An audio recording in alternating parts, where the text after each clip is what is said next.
what happens when two people, both shaped by trauma, suddenly recognize themselves in each other's pain. In Emmerdale, tonight's episode delivered a quiet but deeply emotional turning point, not through drama or confrontation, but through understanding.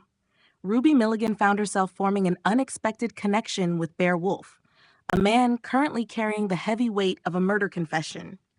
After admitting he killed Ray Walters, Bear had already endured intense questioning from D.S. Walsh. The investigation became even more complicated when the detective suspected he hadn't acted alone, pulling both Dylan Penders and Patty Kirk in for questioning.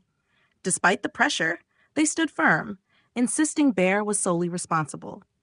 When the CPS granted Bear bail, he was allowed to return home while waiting for trial. But freedom didn't bring relief. Psychologically, Bear wasn't returning to normal life. He was stepping back into a world that now felt foreign to him. Patty encouraged Bear to visit the cafe, hoping it would remind him that the village didn't see him as a monster. But the moment Bear walked in, the atmosphere became overwhelming. A casual remark about his ankle tag and another comment calling him a hero, both harmless on the surface, hit far deeper than anyone intended. For someone burdened by guilt, even kindness can feel unbearable. Bear quickly left, unable to cope with being seen, judged, or even sympathized with. This reaction says a lot about Bear's mental state. He isn't just afraid of punishment, he's struggling with identity. In his mind, he has already crossed a moral line, and no amount of reassurance can undo that internal verdict. Ruby later found him alone at the pavilion, and what followed was one of the episode's most powerful moments. Instead of offering empty comfort, Ruby spoke from experience. She revealed that she understood what it meant to live under the control of someone who steals your freedom, referencing her own past abuse at the hands of her father, Anthony Fox, and the tragic events that led to his death in 2025. Her story isn't identical to Bear's, but emotionally, the connection is clear. Both characters acted in situations shaped by fear, control, and survival. Ruby's perspective reframed Bear's guilt in a striking way. If he gives up and allows himself to be destroyed by what happened, then Ray still wins. From a psychological standpoint, this moment feels crucial.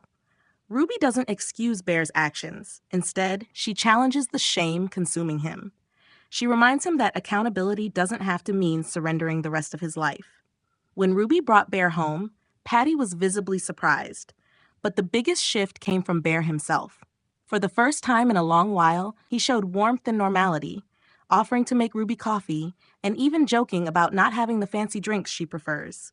It was a small, almost ordinary exchange, yet emotionally significant. Bear admitted that he actually liked the life he had before Ray entered it, and that he wouldn't mind finding his way back to that version of himself.